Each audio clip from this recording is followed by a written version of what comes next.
California isn't just leading the solar revolution, it's defining it. With over 55,000 megawatts installed, the Golden State remains the undisputed national champion of clean energy. That's enough power for more than 16 million homes.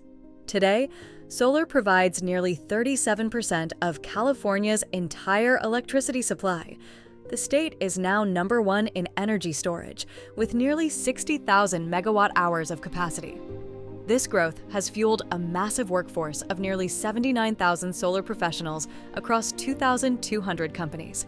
The momentum isn't slowing. While policy shifts like NEM 3.0 and new fixed charges are changing the landscape, SEIA is fighting to ensure solar remains affordable. We're looking at another 18,000 megawatts of growth in the next 5 years. The future of the Golden State is bright, clean, and powered by the sun. Visit www.sunhub.com/state to check out capacity, procurement insights, and live market trends.